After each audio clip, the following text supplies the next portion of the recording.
Cinemajaw is sponsored by Overcast, an independent podcast app that embraces the open world of podcasting instead of locking it down. No exclusives, no premium content, no paywalls. Just a great podcast app for everyone. Get it for free in the App Store. Thank you.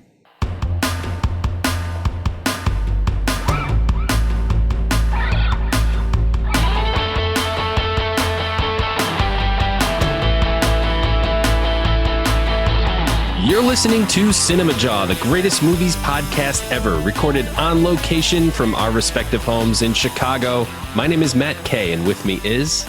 Rye the movie guy, and sitting inside the fish tank is Filmy and Phil. How's it going, guys? This week on Cinemajaw, Matt, it is a Review-O-Rama here. Lot of reviews on Cinemajaw. I know, man. 4 reviews. It's like we're a giant python that's unhinged its jaw.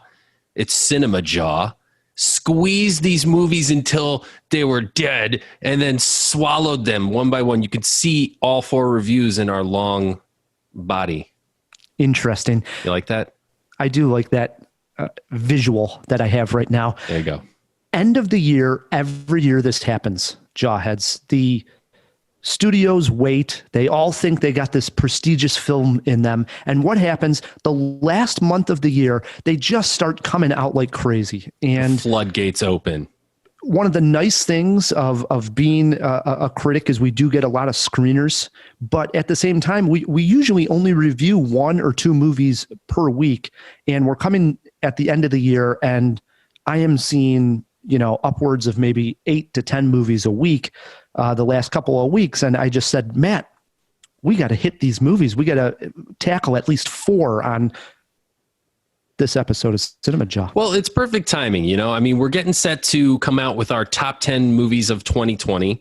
And we don't have a guest this week. So why not do 4? Why not just expand it a little bit, Ryan? Let it breathe. Yep. And get this, in lieu of the top 5, what we have decided to do on this week's episode is do movie pairings with each of the films we're reviewing. So that's going to get you some more film recommendations. And by movie pairings, we're talking about watching one of these new movies, we're reviewing it, and something popped, either a connection with an actor, a director, a theme. Who knows where Matt went with this, but something popped that said, oh, this is a movie I would pair with this particular film. Mm-hmm. And that'll get some recommendations out there as well. Yeah, exactly. Like I was saying about letting it breathe. It's like a fine wine. You need to pair it with something, Ryan.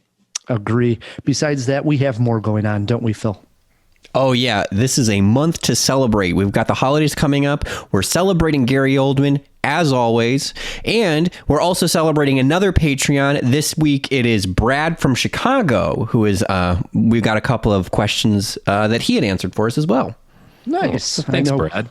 Yeah, absolutely. Patreon Brad always chimes in with some questions and comments on the show. So can't wait to celebrate Brad.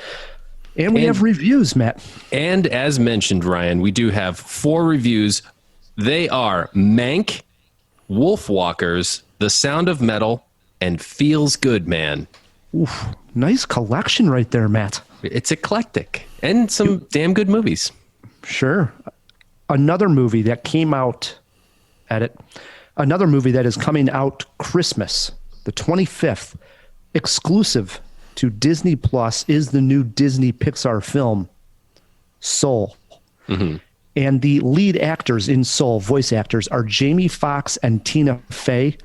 I thought this is a good time for you, Matt, to take Phil on in Jamie Foxx, Tina Fey movie trivia. Ooh. Alrighty then. I'm sure I will crush Phil. We have already seen Soul, so maybe right before we get to the trivia, we'll sort of tease the Jawheads on our early takes on what we thought of the film. Oh, man, just trying to squeeze another one in there, Ryan. I know. It is a jam-packed Jaw, as always, so let's get this thing rolling here with a Gary Oldman fact. Yeah, you know it. Here is this week's Gary Oldman fact. Gary Oldman turned down the role of Sid Vicious in Sid and Nancy from 1986 3 different times.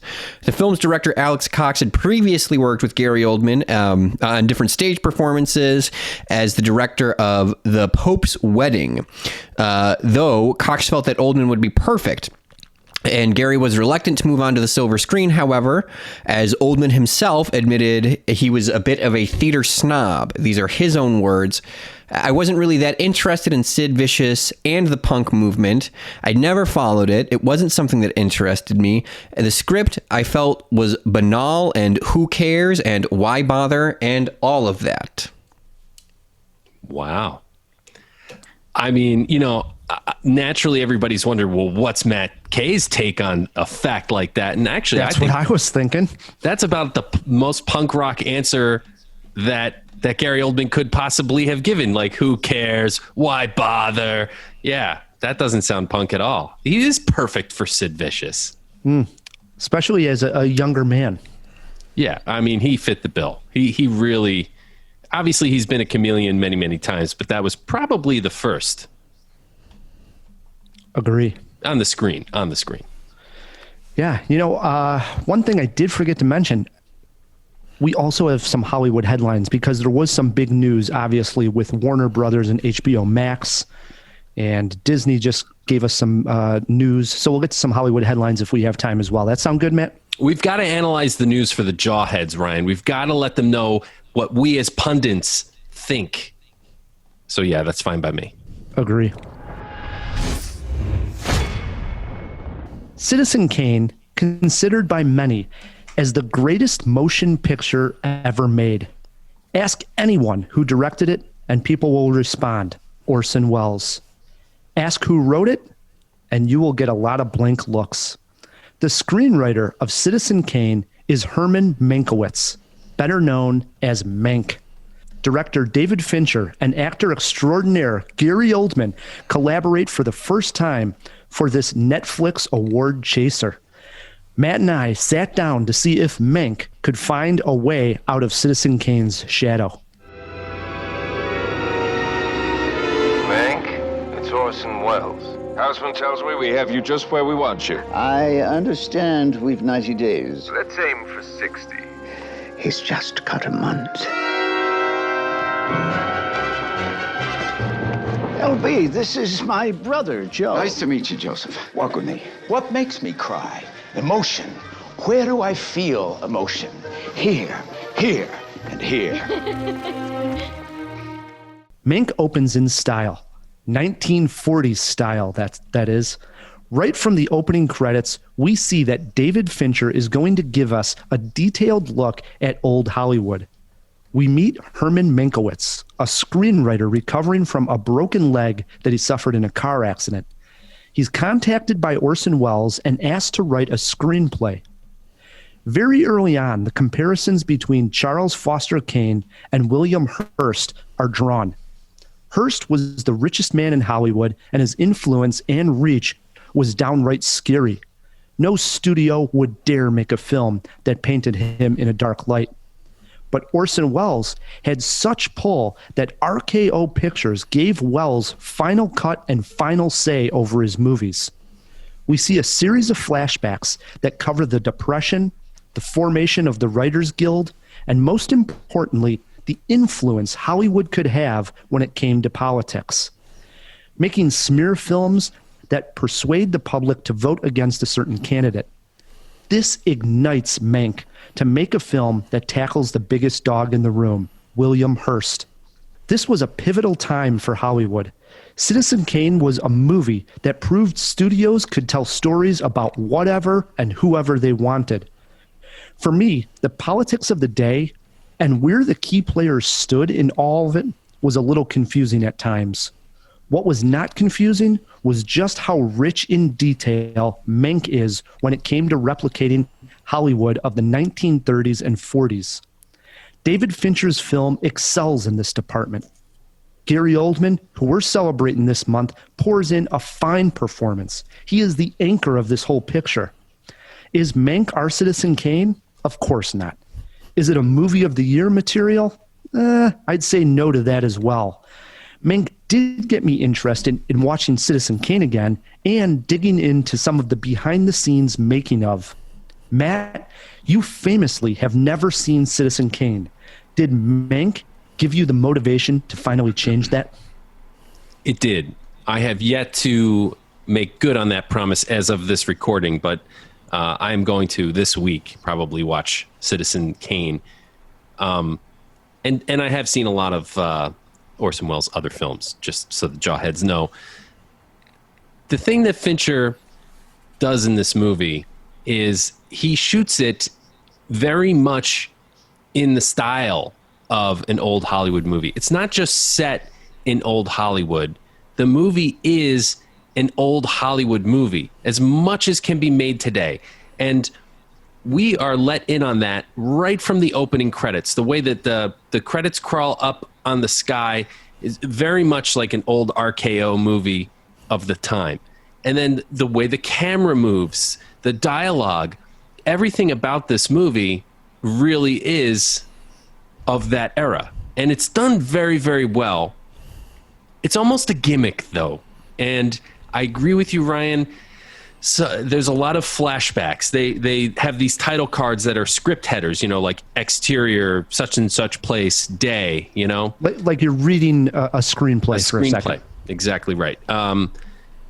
And I suppose that gives it a little bit of framework, but it does jump around so much that I, like you, found myself lost at times. But luckily, the through line of Mank himself, Oldman portrays this character as so funny and so lovable, so just charming, that it almost doesn't matter, because just to spend a few more minutes with Mank is good enough, and I don't care where we are in the story.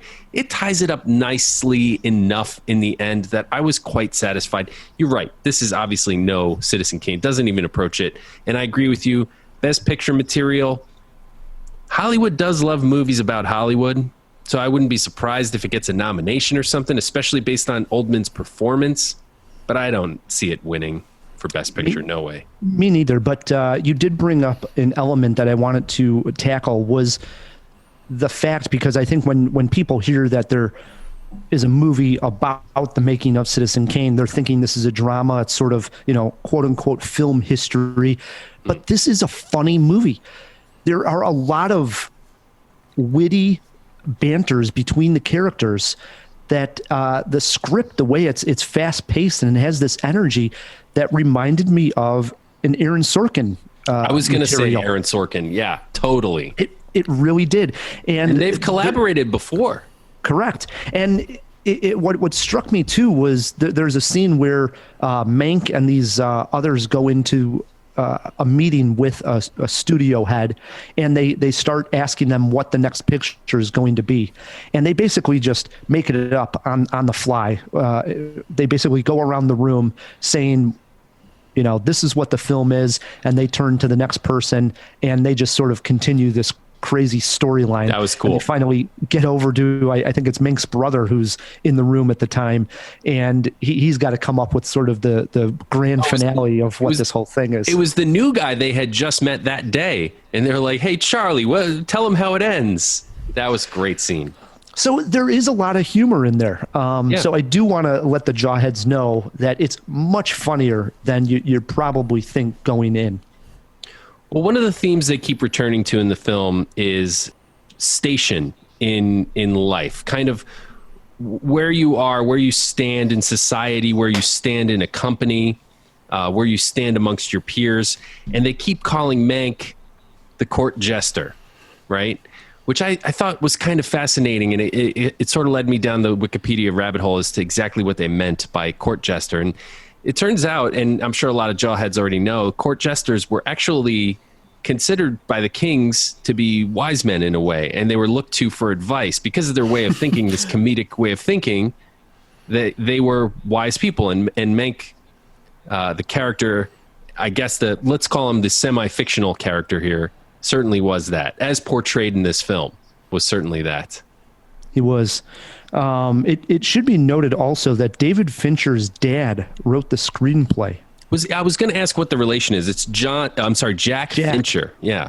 Yeah. His dad wrote the screenplay. So this was something that was obviously, had more meaning to David Fincher than just an interesting story about the making of Citizen Kane, but it was also written by his father. Vehicle. Yeah.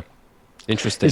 As far as the ode to old Hollywood, and like you say, it completely embodies that this is an old film. It's not just made to represent that this takes place in the 40s. It really does look like a 1940s film. But he went so far as to even put those film marks in, like when they're ending the reel. Yeah. I found that distracting. I didn't like it. It was unnecessary. I think it was a bit of a callback to his Fight Club, where a lot of us learned about those. They're called cigarette burns, right? Mm-hmm. And that's where the projectionist would mark where the next reel begins, so he has a moment to get it ready. Mm-hmm.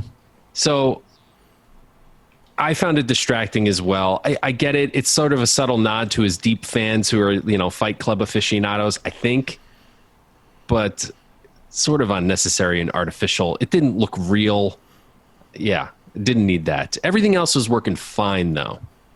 It did make me, at the end, and this is always a good sign, like you said, sort of go down the rabbit hole of looking things up. And I have in my possession, it actually came to us, I believe, as a promotional item, to be honest, is the 70th anniversary edition on Blu-ray of Citizen Kane, and inside there has all kinds of behind the scenes featurettes, and I actually watched a lot of like the making of Citizen Kane right after. Oh wow.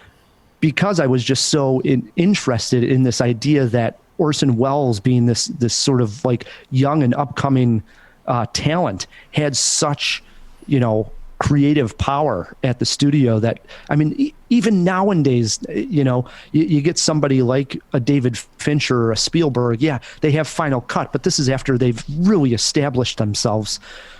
So for Orson Welles to have final say and to be able to make a movie on a subject matter of whatever he wanted, and this was interesting. This was his debut as a director, was it not? It's crazy. It's crazy. And I forget exactly how many, can we throw this in the fish tank? How many Oscars Citizen Kane was nominated for?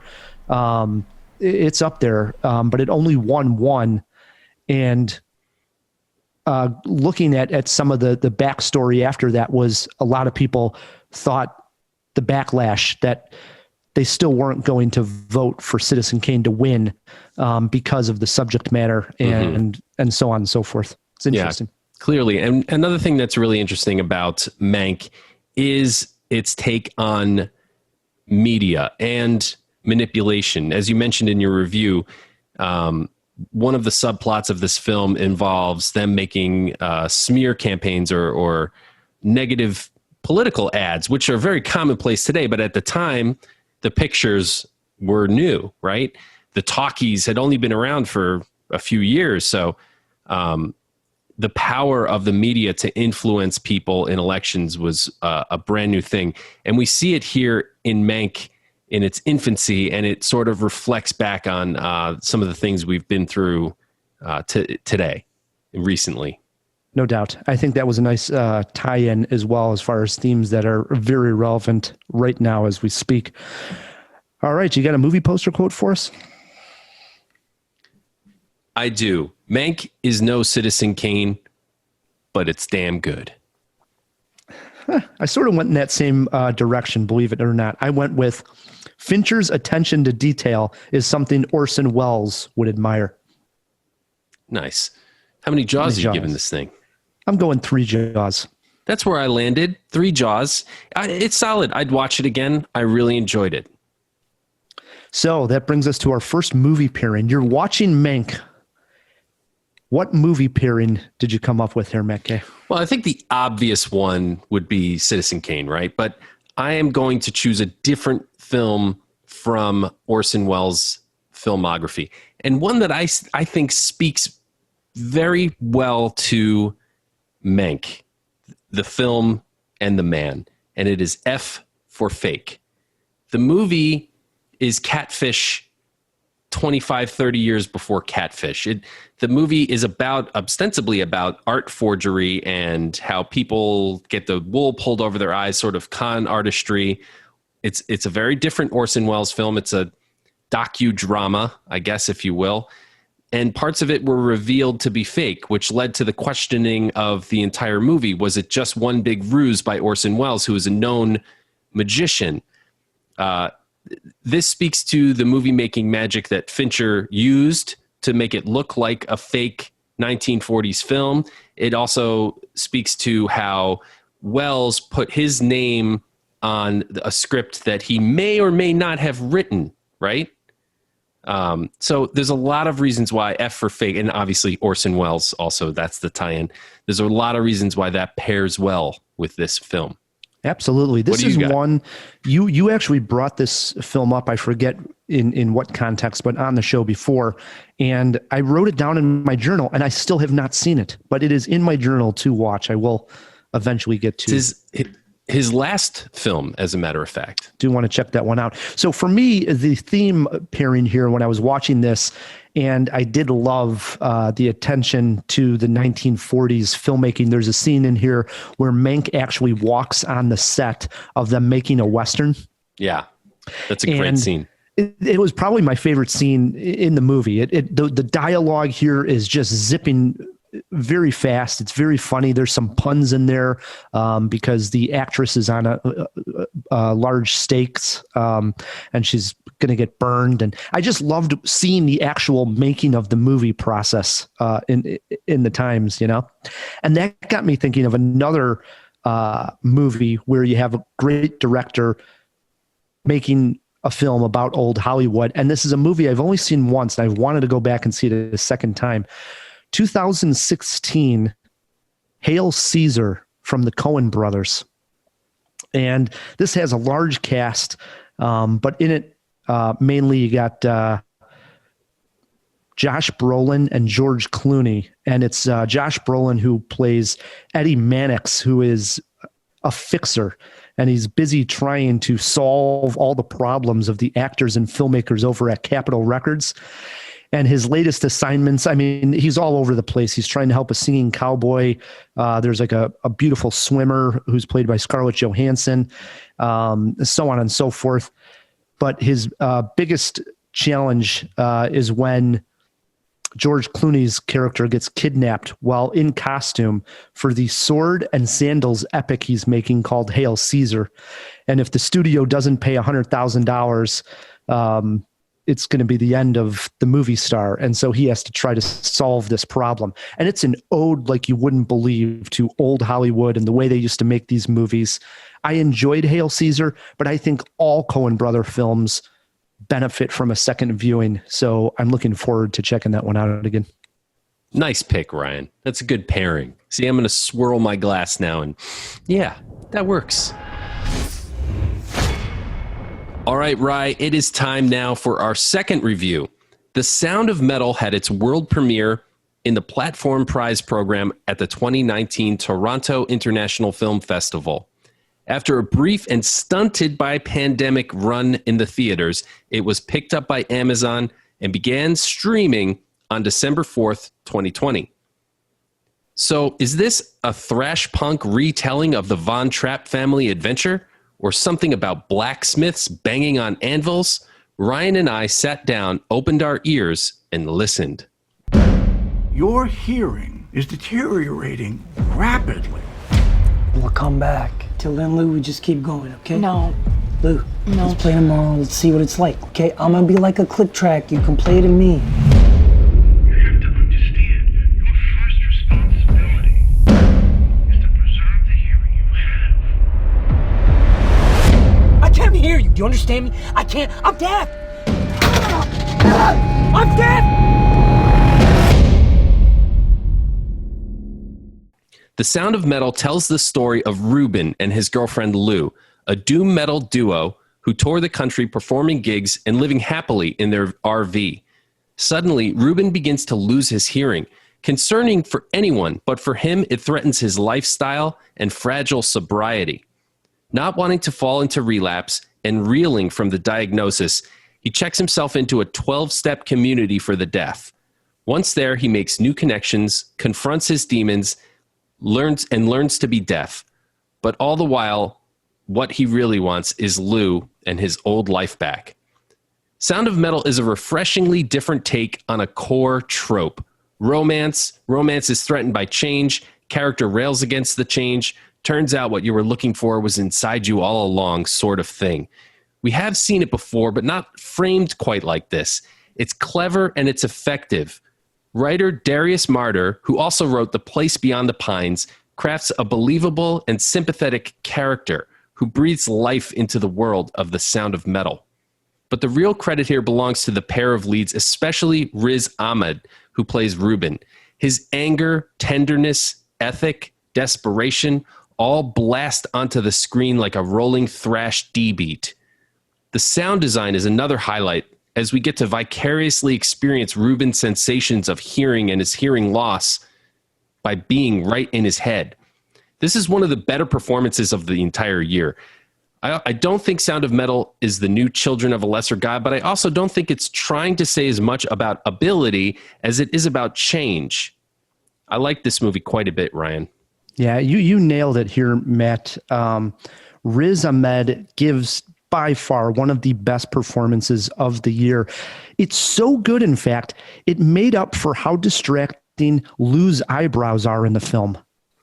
I didn't notice it. Oh man, they just didn't match the color of her hair. It was really weird on my eyes. She's a metalhead. She's got weird hair, you know? So besides his amazing performance, I wrote down the other highlight, the sound design, as you touched on. We actually get inside his head and hear what it's like to start losing your ability to hear. And it is scary. But for me, the scariest of all was when Ruben puts on the hearing implants for the first time and we get that distorted voice sound. I was horrified and crushed emotionally at the same time. Very powerful scene. He did so much to go through to try to get this surgery, and then to hear that gargly mechanical sound that they used was frustrating, sad, and just flat out scary all at the same time. That was something. Yeah. Like I said, I mean, there's a lot of ground we've covered before, but they did it in a really different creative way. So it's almost completely forgiven. Olivia Cooke is Lou. And I thought that also her performance, while considerably smaller than Riz, was also fantastic. Like I believed the chemistry together. I saw the horror in her eyes when things started happening or going wrong. I loved her as well. The two of them were great. I do think both of them worked really well, and you believe them as a couple. Yeah. Which is very important. So Ruben's character has this tattoo on his chest that says, "Please kill me." Yeah. And I thought, oh my God, is this foreshadowing? Is this where we're going to end up going with this? Oh, really? I didn't think that. You didn't? No, not at all. I just thought he's a punk metal guy and he's going to have some provocative tattoos. Okay. Well, I thought maybe that was foreshadowing, but the other scene that I wanted to highlight was this moment when Ruben has what I describe as just a freak out scene in the van when he finally lets his frustration and anger out. Wow, what a moment. Yeah. I mean, listen, I don't want to overstate it. At the risk of doing so, it's near, not at the level of, but near an Adam Driver in A Marriage Story in terms of the raw emotion and anger that he's letting out in that scene. It's pretty palpable. Yeah. There's probably a lot of listeners that don't know who Riz Ahmed is. And I didn't. He's in your favorite Star Wars movie, Rogue One. I have subsequently learned this, but I still couldn't. Oh, wait. He's the one that he dies early on, right? Well, he gets the detonator. That's his big scene for me anyways, is he has to get the cable attached to like the detonator to blow up the base that is protecting the shield of the planet so that they can get the signal. Now it's fallen into place for me, but I didn't draw that connection when I was watching this movie at all. I only learned that after by doing research. Yeah, for me, that was the whole time I was watching. I'm like, oh, this is the guy from Rogue One. That's the only thing I really knew him from. The moving moment for me that I did want to mention also is, as you mentioned, he's in this deaf community and he starts to have a connection with kids who are deaf. And there's a wonderful scene where he's on the bottom of a slide, and we're talking like a playground slide, and he starts to play the drums on the slide, and the boy at the top of the slide, also deaf or hearing impaired, can put his head down on and feel the vibrations of the slide. Oh, what a moment in film. Yeah. The ending of this movie is also quite, I don't want to say touching because that's such a trite word, but it's effective. You know, it'll leave you feeling. And I think they earned that scene. It worked. I do. And I don't just mean that moment, which I do think was earned as well. I agree. I mean where Ruben is left, you know, because, and I'm not going to spoil anything, but I will say that he no longer, obviously having lost his hearing, fits into his old life. And when he was spending time in the deaf community, he started to forge something that he may no longer fit into there. So he's kind of in limbo. And that's satisfying, I felt. Movie poster quote? I mean, I'm very tempted to say the hills are alive with the sound of metal, but I'll go with an original. I really like that. Do you? That's good. That's the first thing I thought when I heard the title, The Sound of Metal, because someone needs to make that movie, please. Death metal version of How Do You Solve a Problem Like Maria? Sign me up. But my real quote is an original frame for the tragic romance. I went with listen up. Sound of Metal deserves your time. There you go. How many Jaws, Rye? 3 Jaws for Sound of Metal also. I went 3.5. I mean, there's nothing really wrong with this movie. It's pretty tight, really well acted, and everything. 3.5. 3.5 Jaws for Matt K. 3 Jaws from Rye the Movie Guy. Sound of Metal is streaming exclusively on Amazon Prime. I should mention that Mank, our first review, is streaming exclusively on Netflix. How about a movie pairing with Sound of Metal? Well, I can't get away from it, Ryan. I mean, the movie just made me think so much of The Sound of Music. I'm going with The Sound of Music. And do we really need an excuse to rewatch The Sound of Music? I don't think so. Well, I don't see this pairing that well. I mean, they're both musicians. The titles are quite similar. The Sound of Music, The Sound of Metal. I guess. Yeah, it seems kind of obvious to me. What have you got? Well, I went with a very obvious one too. For me, as soon as the film started and Ruben is playing those drums in that opening scene, and I mean, he's going crazy on those drums. It's a pretty cool musical moment to open up the film. And right away, it reminded me of the other great drummer that we have seen, Miles Teller, in 2014's Whiplash. And I thought how fun it would be to actually see a drum off between Miles Teller and Riz Ahmed. That would be so much fun. 2 different completely styles here, as Ruben is heavy metal and Miles Teller's character is playing jazz. But the drumming aspect in both is the connection. So for me, Whiplash, if you haven't seen it, it's darn near a masterpiece. So I agree. That one popped into my head as well. Good job. And we keep this Review-O-Rama rolling, Ryan, with another review. This one is number 3. Number 3 already. 3. Feels Good Man is a 2020 documentary film about the internet meme Pepe the Frog. Who?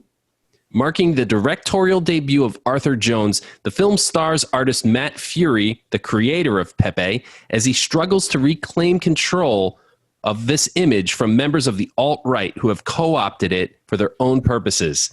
The film premiered at the 2020 Sundance Festival and won a U.S. Documentary Special Jury Award. But what does it all have to do with the internet, the alt-right, Lamborghinis, and frogs? Ryan and I posted some sparkly text on our MySpace pages to let everyone know we were down to find out. Pepe became a meme. I didn't even know what a meme was. There were all these boys trying to own each other on the message boards. In drops Pepe, right for the taking. He had gone dark. The white supremacist movement has taken over Pepe the Frog. For the normies who think that the after-school special wrapped in a documentary called The Social Dilemma was scary, Feels Good Man asks, hold my beer.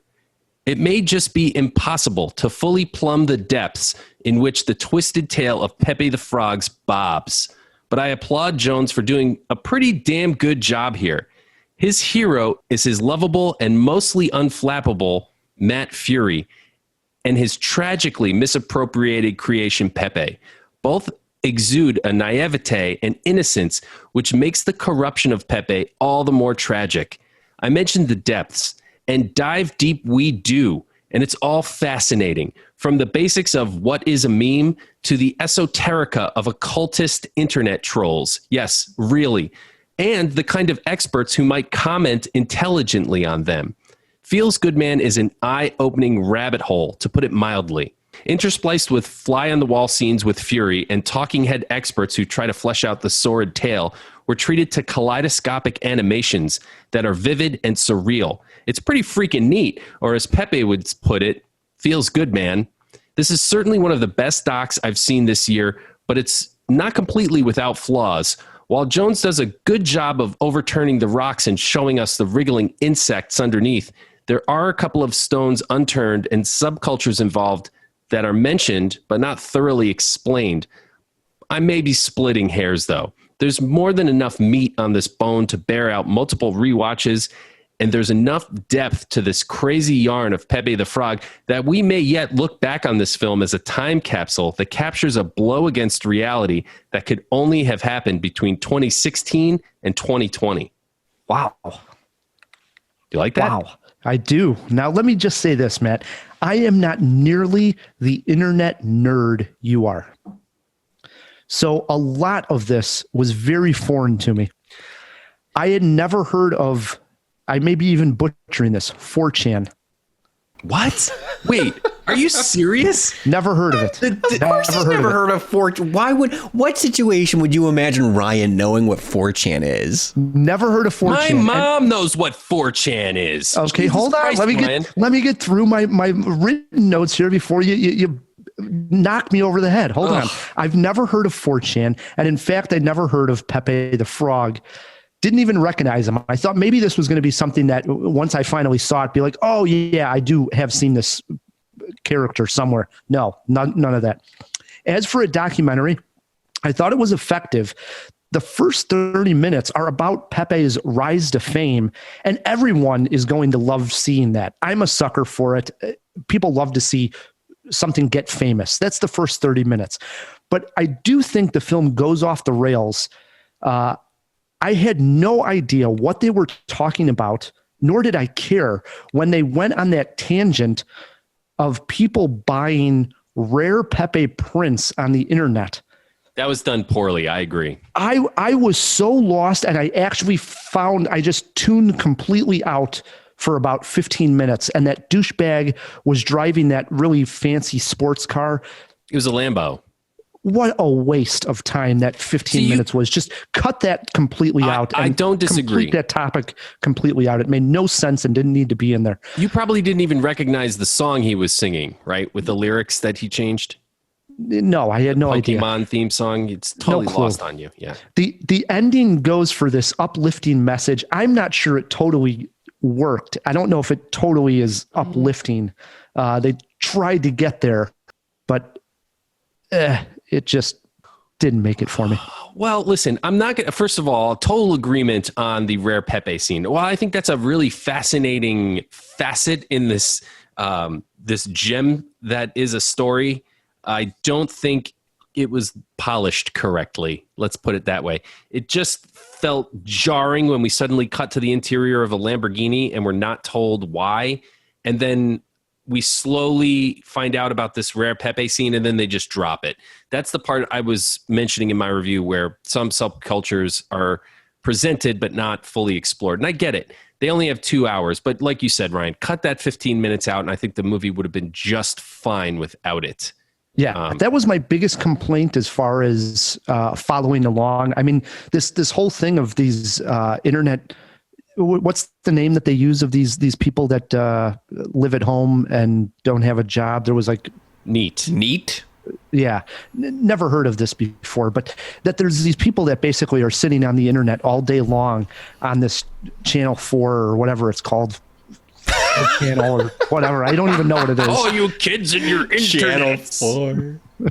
But okay, but the idea of it, because I would just never think to waste my time, You're on like the internet a meme. for that long. You are a meme. Your old man screams at cloud, Ryan. I was just like, what is going on? Like in some way, I'm like, well, who really cares about these particular people, drawing a frog on the internet? So I did appreciate the fact of where it then goes to explaining how the frog then all of a sudden takes on this meaning. Pretty interesting stuff. And it did, again, get me to go a little bit down the rabbit hole. And, I'm now on 4chan all the time, guys. So, no, I didn't go down that rabbit hole. But I did watch a segment on Joe Rogan, who was talking about this. And they were arguing about, now everybody says the frog is racist. So if the frog appears, but not in necessarily a racist way, there's a certain group of people that are going to say, oh, well, it's still a wink that the frog's there because now the frog is this racist. Yes right?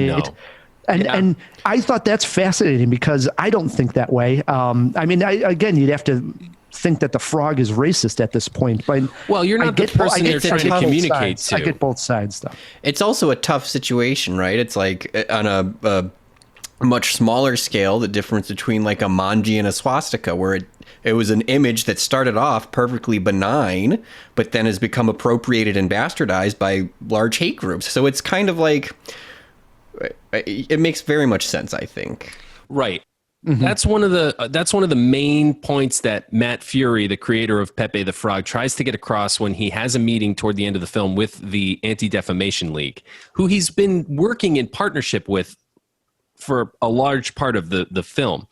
He says, if we leave Pepe as a hate symbol, we've given the alt-right a win. We've given them a new bullet in their gun. And that was their goal all along, to take something innocent and corrupt it. The ADL didn't quite see it that way. I do. I actually agree with Matt Fury. But perhaps it's too late. And clearly he acted too late. There is something else they show in the film where there's protests going on in Hong Kong to try to remain independent. And Pepe the Frog is now being used in a very pro-democratic, positive way, let's say.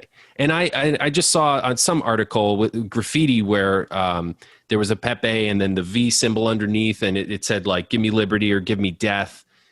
So it's being re-co-opted by the left, which is interesting. This saga is not over.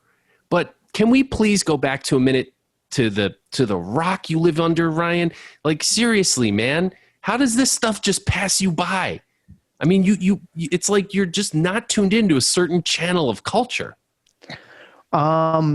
I think that's fair to say to a degree. I always say, talking to you and having these arguments that we have film-wise for the last 10 plus years, is I'm shocked how much you think that the culture that you live in is the whole entire world.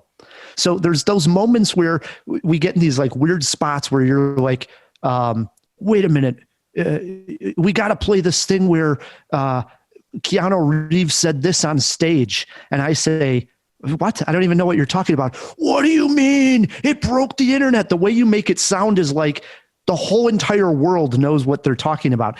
Then I'll mention it to people and nobody knows what I'm even talking about. They think I'm an idiot. And I'm like, yeah, Matt thinks that this little bubble that he's in is everything, but it's also very small. Now, I asked my friends, all of my friends on this text chat, if anybody who knew who Pepe the Frog was. That's as far as I went with it. And none of them knew who Pepe the Frog was either. Did you show them the image, and I sent them the image and everybody said never saw it before. So that's 5 people that I text with. So 6 of us, nobody knew what I was talking about. They're like, no, I don't, blah, blah, blah. Don't know what you're talking about. So again, I don't know not how in many the tech space. You know, that's the only reason I'm connected to this. You're not young and you're not in the tech space. So those 2 factors keep you out of it. But to say that I'm in a little bubble that's not relevant, dude, these people kind of, unfortunately, whether as a joke or on purpose, gave rise to neo-fascism and the alt-right and the rise of Donald Trump. So to say that that's not important. No. I'm not saying that. I'm not saying your bubble in context to just Pepe the Frog. I'm using that as an example of there's other things that sometimes you come up with and you're like, oh my God, you don't know this. And then I turn around and I ask, anybody else, and I can't find anybody else who knows what you're talking about either. So then I think, oh, well, Matt's just in this bubble where he thinks this is everybody in the world knows this, whatever subject that we were talking about that night. That's what I was referring to. I do agree. They make a very good case for Pepe the Frog and, this becoming just a little internet meme turning into something much larger. I understand. Monstrous. Yeah, I do understand it. Yeah. You're breathtaking. Do you think that if, and this goes for like both of you to see, like Matt, do you think you would have enjoyed it less if you knew less about Pepe? And Ryan, do you think you would have enjoyed it more if you knew more? Like, do you think you're what you already know going in? I liked the fact that I didn't know much about it. So for me, it was eye-opening. And I think that's actually the thing I would say I got the most out of Feels Good Man was this was all eye-opening to me. I mean, I honestly didn't know what 4chan was or ever heard of it. I've never heard of Pepe the Frog. All of that, seeing that and seeing how this ballooned into such a big thing, it was eye-opening to me. And that was the thing I enjoyed the most. So I'm glad I went in not knowing much. I would have enjoyed it probably just as much. I think the cool thing about documentaries is it illuminates stuff. But I can tell you that I had to push Ryan to see this movie. Finally, ironically, we got a screener copy, so he would have wound up watching it anyway. But this was on my radar since March. I saw that they were using animation in the documentary. Which I loved. I did love the animation. Yeah, the animation was really cool, vivid and bright and kind of trippy. Very trippy, actually. Yeah, so I don't know, Phil. I think I would have enjoyed it just as much. This is a good question. You got a movie poster quote for us, Matt? I'm going with that sentence I had in my review because I thought it was a doozy. For the normies who think that the after-school special wrapped in a documentary, The Social Dilemma, was scary, Feels Good Man asks, hold my beer. It's a really long movie poster quote. Yeah. I went with something. I really wanted not 16 by 24, not a standard size poster. No chance. I was going to go with something bold here, and it just says best frog movie since The Princess and the Frog. Okay. I mean, I'm trying to think of another frog movie. Yeah, I'm pretty accurate on that. Yeah, it might just be only. Yeah, you're not wrong, but all right, Matt. How many Jaws? And don't get mad at me here. I'm giving it 3.5 Jaws. I mean, for a documentary standpoint. It was certainly much better than The Social Dilemma, which is probably the water cooler documentary of the year. Yeah, I meant 2.5 Jaws. So slight recommend for me. I didn't love it as much as you, but I would recommend our listeners to check it out. 2.5 Jaws. All right. I'm not going to bash you for that. I'm going to go first with the movie pairing here. Okay. Because I thought this is a great time to just bring up another wonderful documentary from 2020. I've seen quite a few here at the end of the year, and one that pops out that I hope a lot of people see is called Rewind. And again, came out in 2020. It's playing exclusively on Amazon Prime, and it's directed by Sasha Neulinger, who ends up digging through his father's home videos and reconstructs the story of his boyhood and recalls the sexual abuse that he ended up suffering. And it's a powerful doc that is unbelievable that we can go back. We're getting to a time now where people have a lot of home video, right? So he's probably in his 30s and his father was already taking a lot of home video, and he's able to utilize some of that home video to see some of the strange antics that family members, uncles and such were making during some of the family parties. And if you actually watch those old videos, how creepy some of the things are. And it leads into him reflecting on not only the abuse he felt, but his father also suffered through. Wonderful documentary, tough subject matter. It's entitled Rewind, but highly recommend checking that one out. Wow. What a brave thing he did to sit through all that footage and reconstruct that. I'll definitely check that one out. I have a much happier, lighthearted pick for mine. And I think it pairs well with Feels Good Man. I'm picking Floyd Norman, An Animated Life. Phil, I hope you're familiar with Floyd Norman. Very familiar with this film as well. He was one of the first African-American animators working at Disney. He had not one of, but the. Yeah, I suppose that's accurate. The. So, which is unfortunate, but, this is also going back like 40 years. So he broke a lot of barriers. He was also incredibly talented. He had his hands in so many of the beloved classics that we're familiar with. I think I saw some writer called him the Forrest Gump of animation because he sort of stumbles through this career. I don't want to say stumbles like negatively, but he sort of winds up in all these historical moments, sort of by accident almost. It's a great documentary. I have not seen that one. I am going to write that one down. Sounds really good. It is. It's very charming. It's also got some really great student animation. Can we throw it interstitially? Throw it in the fish tank to see if it's streaming anywhere? Might as well have Phil do some homework for me and see if I can just stream it somewhere. Yeah, and Phil, what year did it come out as well? I'm curious. I feel like it's fairly recent, but I could be wrong. Yeah, throw that in the fish tank. If I had to guess 2014, but that's an absolute shot in the dark. All right, throw that in the fish tank as well.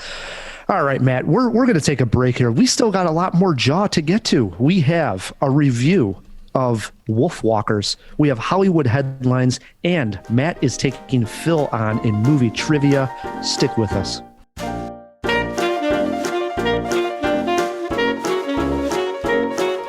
In our continuing December celebration of Gary Oldman, we bring you this clip of Air Force One, in which he spits in the eye of the great Harrison Ford. Tell him to do this. Petrov used me. I just wanted to stop the bloodshed. He wanted a personal victory. Petrov hates Radek. Of course he hates Radek. Radek is everything he was not. A great man. He's a strong man. You're saying he would refuse you. You'd be playing right into his hands. Are you an idiot? You'd make him into a hero. The man who stopped the terrorists. Or better yet, the man who stopped me. You talk as if you have nothing to do with this. This is all you're doing. This infection you call freedom. Without meaning, without purpose. You have given my country to gangsters and prostitutes. You have taken everything from us. There's nothing left.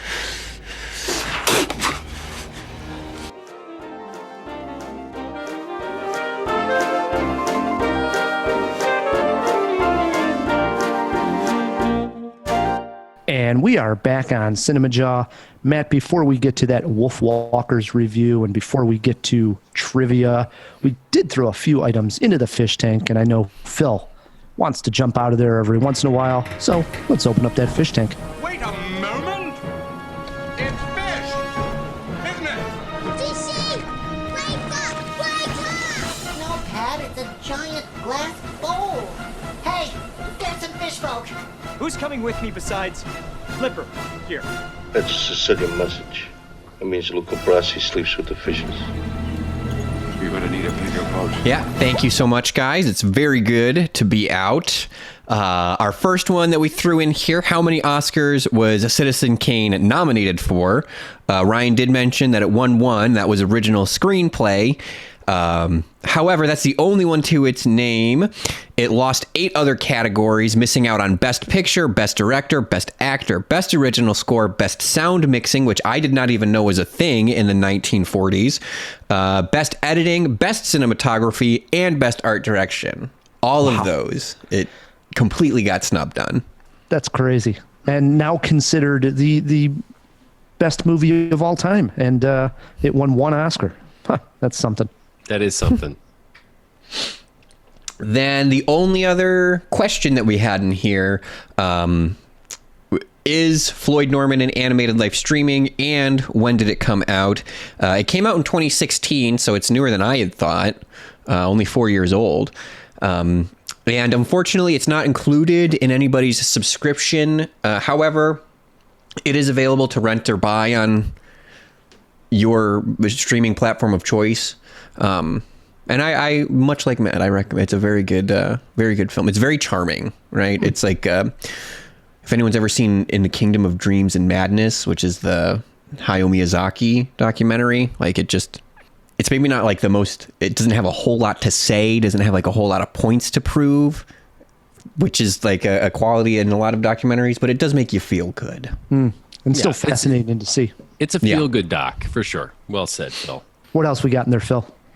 Yeah, so we also are hearing from our Patreon, Brad, from the suburbs of Chicago. We're celebrating him just like Gary O this month. And just like in the previous weeks, we asked Brad a couple of questions to get to know him better, all movie related. Let's see what he had to say. Brad's favorite Star Wars character is Boba Fett. Nice. Boba Fett getting a lot of love right now, too, because of the Mandalorian Season 2. Spoiler alert, Boba Fett is back. Hey, dude, I haven't seen it yet, man. This is the second week in a row. No one knows this but me and Matt, but this is the second week in a row that Ryan has been spoiling just ruining the Mandalorian experience for us. You guys got to get up on the Mandalorian. Parker did the same thing to me the other day. He's like, does so-and-so die? And I'm like, I don't know. I haven't seen season 2 yet. And he's like, oh, sorry. You're right. I just got to start watching it. Yeah. Well, back to the Boba Fett being Brad's favorite Star Wars character. Yeah, Brad. It's all about Brad. Yeah, I remember first seeing him in Empire Strikes Back, and it was a fan favorite right away. What a total badass the guy was, you know? Total badass. Absolutely agree. Did you yes have and the no. action figure? Oh, go ahead, Phil. What do you think on Boba Fett? Boba Fett is really cool until you remember how he was written, right? I mean, I'm not the only person to say he is like the biggest. That his death was like a kerplunk of like a jetpack failure is so embarrassing. Or you can't make someone right. Well, that's even more frustrating. But aesthetically, and up until that scene, I fully agree on board. And the fact like Slave One is the coolest ship, totally Boba Fett. Well, it was really the Star Wars Christmas special that truly cemented him with that brief animated appearance from Boba Fett. Oh, that is terrifying. Oh, that's actually the only good part of that entire movie is the Boba Fett and the only good part of that animated sequence, because the rest of them look so weird. It was a different era, Phil. But I also agree Boba Fett had an awesome ship. Totally. Alrighty. If Brad was starring in a romantic comedy, he would want his love interest to be played by Blake Lively. Oh, Blake Lively picks an actress who can't act. How interesting. It's a kind of a, I guess maybe an underdog pick. Yeah. Well, I mean, she's easy on the eyes, and I give her a hard time because, to be fair, I love the movie, the shark movie she's in, The Shallows. I think you're the only person that does. No, it's actually really well done. Shark movie, very fun one. If you haven't I'm thinking seen of Deep Blue, that surfing shark movie. Yeah, no, this is a very fun, tight thriller of a shark movie. And she was also good in another movie I just recently saw on Amazon Prime. So she's coming around. I'm starting to warm up to Blake Lively acting skills. As a romantic lead, I think she'd be okay. Well, she was great in Green Lantern. I mean, jeez, she really carried that movie. That was supposed to be her big smash. It was a smash, all right. We asked Brad what his favorite film to win Best Picture at the Oscars was, and his answer for that is Forrest Gump. Just a controversial pick there, Brad. I got to be honest. I don't know. Is it? No, it's not controversial. Yes, it is controversial because that was 94. That was the year it famously beat out Pulp Fiction. And what was the other huge one? Right? Shawshank. I mean, right. I know, but like we just did movies that bring us together, and I had Forrest Gump high up on my list because I think it's a movie that we all love. And I know our guest that week didn't fully love Forrest Gump, but most people, again, generally, most people love Forrest Gump. Well, and in Brad's defense, he had no, I assume, maybe we should have asked him, but my assumption is that he was not a member of the Academy in 1994, and he had no say over this winning. So if he likes it and it won, we didn't ask him, did it deserve to win? This is not a knock on Brad or Forrest Gump, which I agree, I think is a lovely movie that does bring us all together, Ryan. But I do think that maybe there were some contenders that year. So it's a controversial topic. All righty. For Brad's Desert Island movie, he, strangely, to me at least, had picked Castaway. Maybe he took the question literally. I was going to say, maybe he took the question literally. Is technically a deserted island movie. It sure is. He must be the. My imagination is that he's a massive masochist. I was going to say, it sounds like complete torture to be on an island by yourself watching Castaway. I can't think of a more painful movie to be watching. I'm getting anxiety just thinking about that. Like, in the safety of this Zoom call in my bedroom. That is a layer of torture I had not considered. I mean, that is so meta. Yeah, it totally is. I'd be looking around to see if there's like someone filming me because I'm watching Castaway on a deserted island, you know? Right. A movie about a guy who watches a movie about a guy. It never ends. It could be Charlie Kaufman-esque. Yeah. It all works out in the end. So maybe it's like this present moment kind of thing. It doesn't work out for Wilson, the volleyball, though. I was going to say maybe Brad likes volleyball, and that's why he picked it, you know? Ice skating? Who knows? A movie that Brad saw when he was too young is Stand By Me. There is some peril and some strong language in Stand By Me, but I don't necessarily think it's inappropriate for children that are the age of the children in the movie. You might be scared, like the kids are, to go see the dead body, right? So if you're seeing it when you're like 5 years old, 6 years old, and your older sibling tells you got to watch this movie, maybe it would scare you a little bit. I could see, because I think I saw this, like Matt had said, like around the same age as, like, I don't know, 13, the kids in the movie. And from my perspective, I've seen it multiple times, but I definitely got it more when I was older. So that could be the situation too, that it's just like, yeah, I saw it, but I didn't appreciate it. I think I might have seen it like right around when it came out. I was pretty young. I don't know. Don't know about that one. All righty. One that I think we can all agree on, we asked Brad if they were to make a biopic on his life, who would he want to make it? And his answer was Marty Scorsese. Ooh, nice. You're gonna win an Oscar. It's a masterpiece. Brad's biopic is a masterpiece, is what he's saying. and it has something to do with the mob. And it's going to be shot all in one take. That's going to have Joe Pesci in it, yelling, and it'll work. Beating people with a phone, landline. Yeah, what the hell's going on in Brad's life? I want to know that he wants Scorsese making the movie. Hey, we got to dial up Marty. Get the movie made. If you got your choice of directors, I mean, go big or go home. I respect the choice, Brad. Good one. Yeah, Brad paints walls, I guess. Well, thanks a lot, Brad, for taking the time to fill out our little questionnaire so we could get to know you better through the eyes of the movies. And thanks to all the Patreons who support the show. We really appreciate it. It means a lot to us. That's not just lip service. We're going to keep highlighting a patron every week here on CinemaJaw, or as often as we possibly can. And we've been doing pretty consistent with the extra bonus content. So thanks. So if you guys want to become a Patreon, if you heard us talking about it, want to do it, it's really easy. This is a good time of year to do it. Just go to patreon.com/CinemaJaw and you can pick your level. But if any level of support will unlock the bonus content. So join us. We really appreciate it, Jawheads and Patreons. Thank you very much.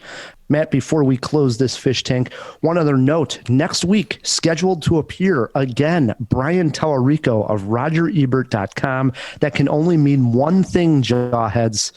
Top 10 of the year. If you have your movie of the year picked out, write us an email, feedback@cinemajaw.com. Let us know your pick for best movie of the year. And don't sleep on this, because when this podcast drops, we're only going to have a few days before we record. So if you have good suggestions, we're going to try to squeeze as many in as we can. Yep. Do it, Jawheads. All right. Well, was that everything, Phil? That's all we got. All right. Jump back in that fish tank. You bet. All right, Matt, we're up for our fourth review. Can you believe it? Wolfwalkers. Animation, check. Lead character does not have a mother, check. A modern take on folklore, check. A musical moment that is uplifting, check. Disney made, no check mark here. Wolfwalkers, the new hand-drawn animated feature, comes to us from the studio Cartoon Saloon. Is it on par with Disney quality? Or better yet, does it top the Disney standard? Dare I say, check?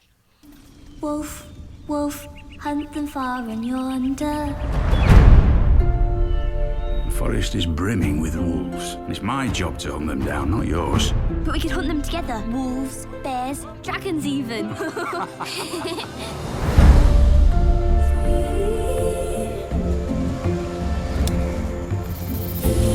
She's one of them Wolfwalkers. Wolfwalkers? The ones that can talk to wolves with some wild magic.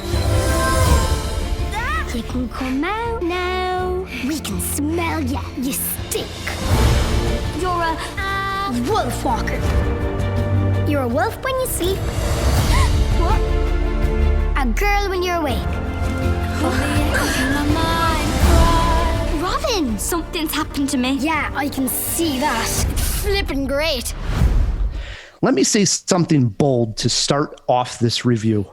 Wolfwalkers was the most beautiful film I've seen in all of 2020. The animation is simply incredible. Our lead character, Robin Goodfellow, is the daughter of Bill Goodfellow, who is a hunter tasked with finding and killing the last wolf pack that lived just outside the city walls. One day, Robin ventures out to see her dad in action and accidentally ends up befriending Mabe, a girl her age who might just be the very thing she was taught to be afraid of, a wolfwalker. Wolfwalkers have the ability to magically turn into wolves while their human body sleeps. A strong friendship is formed, and Robin would like to help find Mabe's mother, who went out at night as a wolf and has never returned. Thus, her body is in a permanent state of sleep.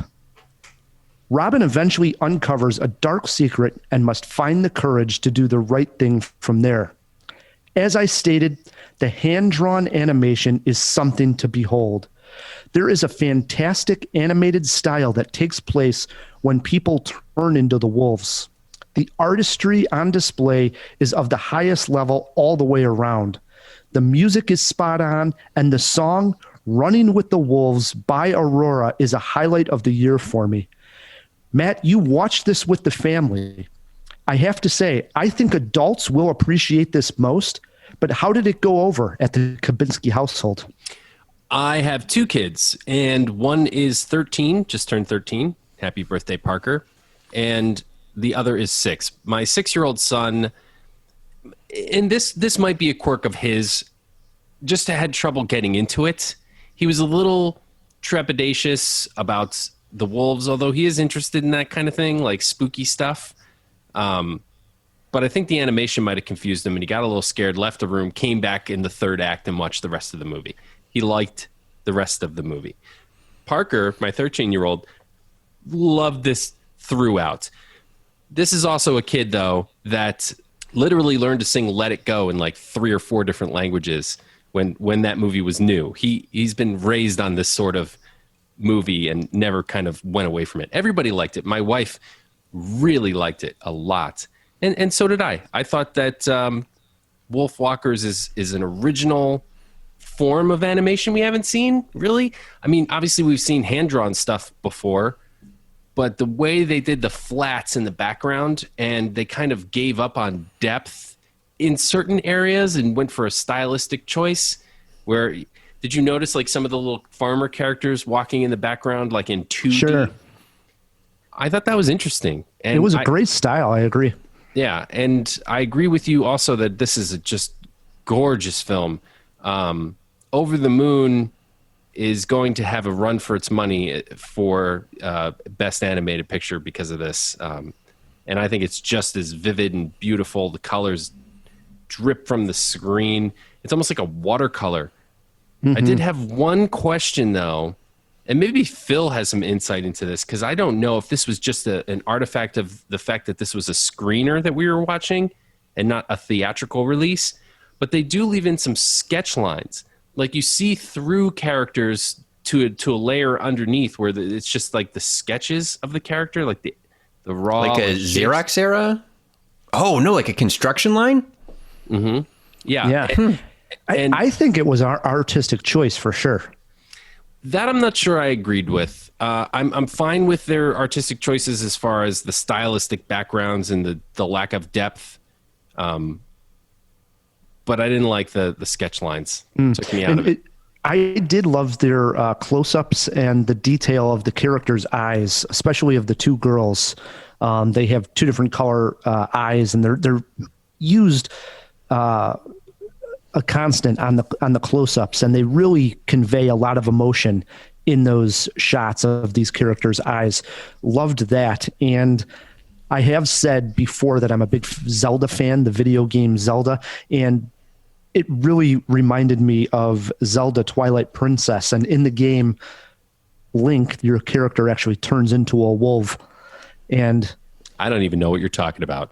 Oh, wow. See? Oh, my God. Never Matt heard doesn't of it, know what Ryan. I'm talking about. Nope.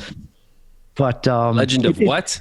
It did remind me a little bit of that storyline. So I think I liked that a lot, too. I love that folklore that it drew on.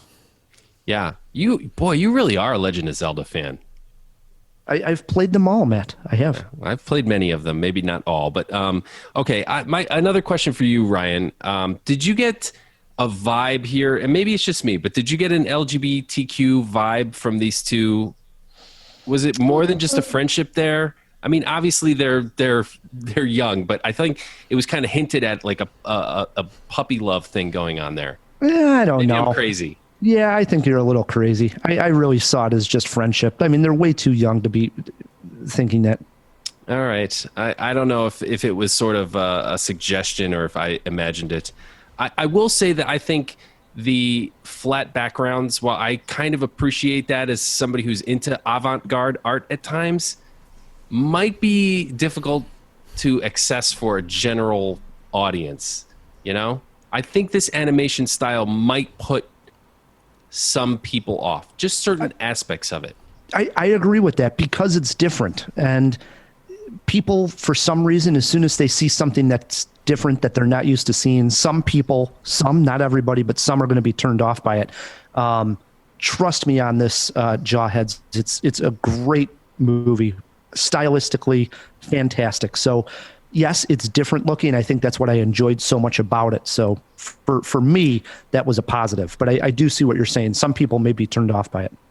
And do you think it was made for a general audience? I obviously haven't seen it yet, but that's why I know of. That's why I was interested that Matt saw it with his family. Me not having kids, my takeaway 100%, Phil, is that this is made for adults. I think people who are going to appreciate it the most are going to be adults who like film and like animation. Maybe I'm wrong, and Matt's saying that Parker had a positive experience. Oh, he loved it. Yeah, so kids, I guess, can like it as well. But as an adult without kids, I mean, I'm about to drop the 4-jaw treatment on this thing. So I enjoyed the hell out of it. Wow. That's strong. I think it is made for, I wouldn't say kids. It's a PG-rated movie. Obviously, my 13-year-old, all over it. But I think it's kind of part and parcel of the media landscape we live in now, where things are expanded. Back in the day when the G-rated movies were coming out, you saw animation and immediately there was no question it was a kid's movie. But now, luckily, things have expanded so much that it could be a movie the whole family enjoys. I think that's where this one lands. I think it's definitely geared toward a younger audience, but it's not quite the Disney princess fare that we're used to. Nice. Movie poster quote, Matt? I just went for it. Wolfwalkers is a howling good time. Wow, we've been we're getting too aligned here, Matt. I don't like it. I went with 4 big howls at the moon for Wolfwalkers. I mean, it's kind of hard to avoid, man. How many jaws did you give this thing? I really did go there. I went 4 jaws. I'm actually really looking forward to rewatching this. So that means here we are at the end of our 4th review, and we've touched on a David Fincher movie about the making of Citizen Kane, an indie gem, Sound of Metal, and possibly the best documentary of the year, Feels Good Man. And the one that you're scoring the highest is Wolfwalkers. Yes, Cartoon Wolfwalkers. Saloon. Unbelievable. Right. As unbelievable as it is. How many jaws for you, Matt K? 3 jaws. I like this. I don't think it was a 4-jaw movie. The sketchy lines and the somewhat inaccessible style in certain places kind of take away from it. You were having a good podcast up until this point, but you finally made your big mistake right there, Matt. Hey, That's where it came. That's 3 where it came. jaws is a strong recommend. I just don't think it's a masterpiece like you do. Really quick, we're running long here. You got a movie pairing that jumped out at you with Wolfwalkers? The Adventures of Natty Gann. You see a young John Cusack from 1985. It's a wolf movie. Just that, I'll leave it right there. I got to look this up. I don't know if I can trust this as a pairing from Matt K. Oh, no, it's a good one. It is? Yes. I actually went with 2017, another feature from Cartoon Saloon. This one was called The Breadwinner, and I saw this over at the Gene Siskel Film Center. And it tells the story of a young girl and her family living in Afghanistan during the time of the Taliban takeover. And in a nutshell, her father is arrested, and there's no other males at home, and women are not allowed to go out without a male relative during this Taliban rule. And so they have no way of working or getting food. So the young girl cuts her hair and acts as a boy and goes into the market, and the plan works, and the story takes off from there. Stylistically, as far as the animation goes, similar, not quite the exact take on Wolfwalkers, but similar. You can definitely tell it's the same studio, same character and style. Models. Yeah, and this is completely an adult story, animation wise. So do check out Breadwinner. Loved it. Nice, good pairing. Hollywood headlines, very briefly before we get to trivia, Matt K. There were 2 big ones. Oh boy, were they, dude. Warner Brothers to release the entire 2021 film slate on HBO Max and in theaters on the same day. You know, we've been doing Hollywood headlines all year of 2020, and this kind of theme has popped up numerous times where things have changed to streaming platforms, so on and so forth. This seems like it was the dam finally broke, right? There had been for everything from Trolls World Tour to Mulan. There were all these moments throughout the year where things were going to streaming, you were going to pay extra, back, forth. And now it feels like the dam just broke open, and this was the big news. A lot of great articles out there, jawheads, to take a look at. Christopher Nolan, to the Hollywood Reporter, talked about what a terrible move this is. And other filmmakers have been out there as far as the actual business model of it. And for instance, Wonder Woman was a great example where a lot of these filmmakers, directors, and the actors involved are supposed to be paid off of the gross. They get a percentage of the gross. And all of the suing that's going to go on now at this point, because there's all these kind of legal contracts that now have been broken, since they're not going to be able to release it in the theater, and they're not giving it the chance to be sold to any other streaming service. They're only going to the streaming service that they're connected to, HBO Max. So it's interesting, the behind the scenes stuff. But what it means to us viewers, I mean, for right now, we're stuck in a pandemic where a lot of people don't even have the chance to go to the movie theater. We're going to get to see Wonder Woman the day it comes out, right? So there's some excitement there, but a lot of the movies, to be honest, that are on that list, Dune, Wonder Woman, it goes on, Matrix 4, I don't want to see these on my TV, to be honest. I hope to God I have the chance at some point to go to a movie theater. That's what I'm really hoping for, to get back to some normalcy, get a vaccine, and get back out to the theater. That's really what I want. Yeah, I have a lot of mixed feelings about this, man. I mean, you made a believer out of me over the years and of the importance of the theater system, but you know, change is inevitable, and change is good for the most part. And this is just an inevitability of the technology that's available to us. It took this pandemic to sort of force the hand of the large studios, but contracts will be renegotiated and they'll figure out all that stuff. And as far as like getting to see the pictures on the big screen, Ryan, I think you'll have that opportunity toward the end of the year. And for people that aren't able to get out, who might have like a baby in the crib and just can't squeeze in a date night, finally they can see big movies at their leisure, which is just huge. And I think it makes sense. I do. I think it also, the safety that this grants people, I would argue, is the most important thing. And like the contracts, like we've all said, they're all going to be figured out anyways. And how worried are we really that a couple millionaires are going to have to be a little bit more confused about which millions of dollars they're getting versus like the amount of people who are dying? It just seems like we're prioritizing Christopher Nolan making money, or at least validating himself for a terrible decision with Tenet earlier this year, is somehow more important than the people who are already gone and are going to be in the future. It just seems so petty. I agree with that. I agree with that 100%. And I was even saying after the pandemic, because if they do it once, I think they're going to continue, right? This is the entire year of 2021. And I think, I mean, God, I hope by the end of, you know, at least by the middle of the year, things will be starting to get back to a point where we can go to the theater, right? If all goes presumably by like spring, right? Yeah. So, but this is it. I mean, so they're summer movies, they're fall movies, they're Christmas movies. Everything's going to be thrown up there. So, will they do it again in 2022? If all goes well, I think they probably will. Yeah.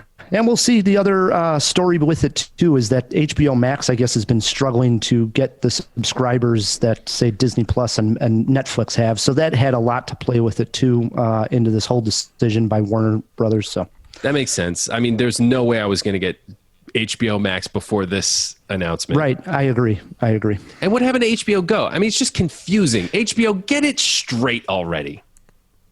Versus also HBO Now is a different one too. Right, yeah. right. It was just way too confusing. Just unify. Just make it all HBO Plus. That's what everybody else is doing.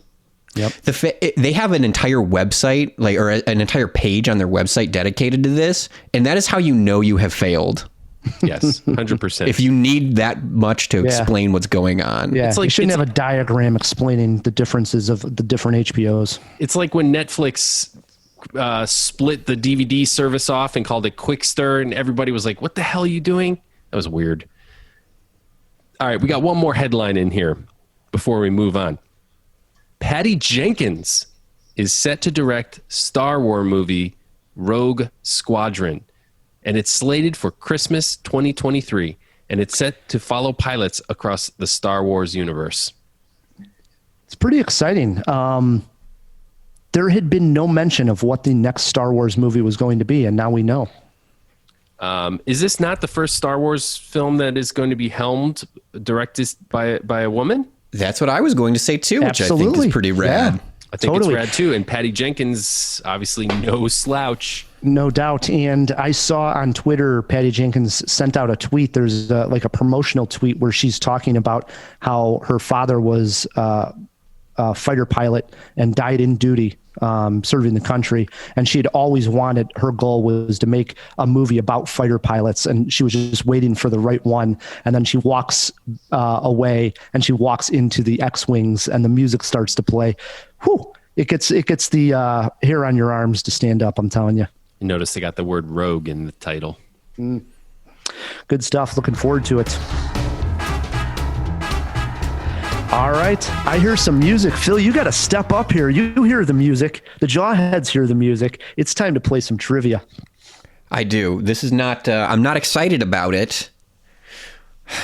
So in honor of Soul, which I absolutely loved, Matt, how'd you feel really quick? Decent. Okay, I loved Soul. Matt says decent. We will get a review out to you, Jawheads. In honor of Soul, which is voiced by Jamie Foxx and Tina Fey, we're playing Jamie Foxx, Tina Fey movie trivia. Phil, you want to go first or let Matt go first? I do have clues to all the questions. You get one rescue. Well, since Ryan wrote these questions, knowing full damn well who the contestants were and chose not to make it Pete Docter movie trivia, which I would have excelled at, I'm going to go first because I will need all the help I can. You're going to like this, Phil. Good choice. Question one over to you. Tina Fey voiced another animated movie. This one came out in 2010 and starred Brad Pitt as Metro Man and Will Ferrell as the title character. Megamind. That would be Megamind. That is correct. 1-0, Phil. Question two over to Matt K. Matt, which actor played Spider-Man when Jamie Foxx played Electro? That was Andrew Garfield. Andrew Garfield. There he goes. Wow, he is correct. 1-1. Almost had a brain fart on question two over to Matt. All right, question three, back over to Phil. Phil, Tina Fey voiced Lisa in the English voice cast version of this Studio Ghibli film about a goldfish princess. Ponyo. That is correct. Hey, I smell a rat. How come Little Phil's fishy by the sea. He got two animated questions in a row. What's if going on? If this was a rat, it would have been Pixar, or it would have been Pete Docter. Oh, come on! Ryan knows how much Studio I love Monsters Ghibli. Inc. and Inside Out. All right. 2-1, Phil. Question four over to Matt K. Matt, Tina Fey appears in Muppets Most Wanted and The Invention of Lying. Both films star this English actor. Name him. Ricky Gervais. That is correct. Absolutely. Wow. Tight ball game here. 2-2. I know my Muppets. Question Yeah, you got a five. Spider-Man and a Muppets question. This is equally as lobby. Oh, okay, that's a fair point. Question five, back over to Phil. Phil, Jamie Foxx lent his voice to the animated film Rio. Which actor voiced the lead, Blue?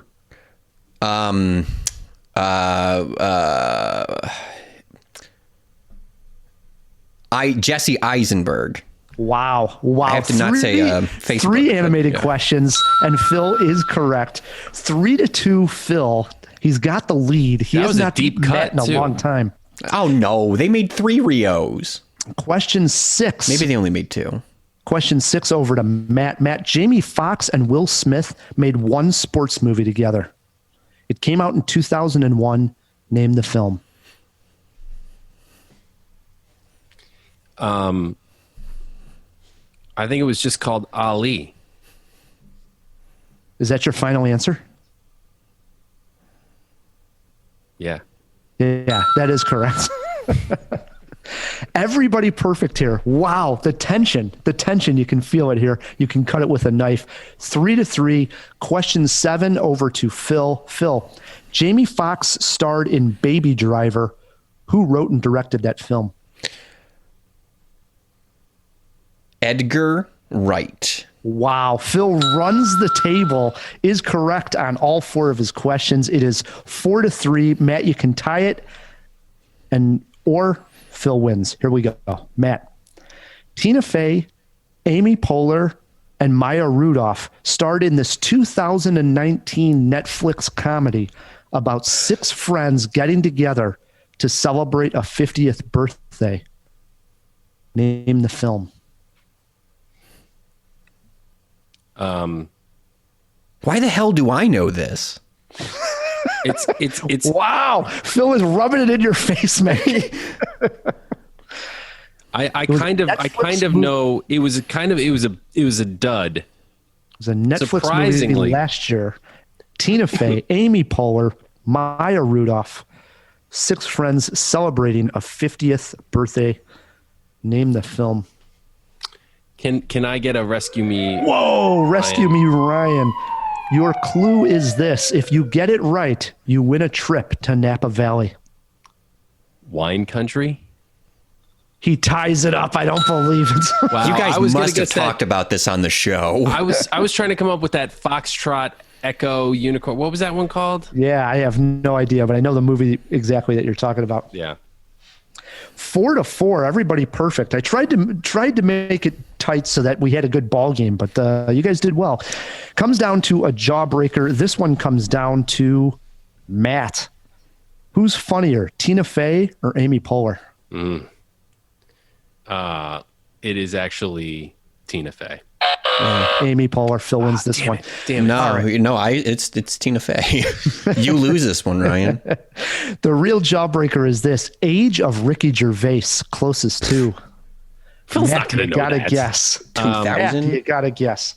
All right. If I had to guess at Ricky Gervais's age, he's is he past the speed limit or is he right at it? I'm going to say he's right at the speed limit. 55. 55, he says. You going a little over here, Phil, or are you going a little under? Where are you going here? Ricky Gervais seems like the kind of guy who, through whatever circumstances, looks a lot older than he is. So I'm going to go 54. We give this one to Matt K. Ricky Gervais, 59 years old. Wow. Jeez. Wow. He's doing what good. a ball game. Yeah. Phil, you did great, buddy. Virtual handshake here. Well, well done. Look at this. They love each other. Matt's blowing them kisses. Oh, that is so nice. You know it. Yep. All love, baby. It does bring us to the end of a great jaw. I hope everybody liked the Review-O-Rama. I think so, right? They're listening to a movies podcast, so they like to hear about movies, and I think we did a good job there covering a few. Absolutely. And what is a top 5 but a capsule Review-O-Rama? It really is, Phil. So absolutely true. Agree. So true. And before we blow out of here, we do got to thank our editor, our producer, Fill Me In Phil. Oh, of course. It's an absolute blast. Matt, we also got to thank the sponsors. Yes, thanks to Overcast and the Chicago Podcast Co-op who help us get great sponsors like them. If you would like to support Cinemajaw, the easiest way to do so is by leaving us a review wherever you're listening to this podcast. And while you're at it, please click subscribe. One extra button for you helps us out a ton. Until next week, I'm Rye, the movie guy. I'm Matt K. And keep on jawing about the movies.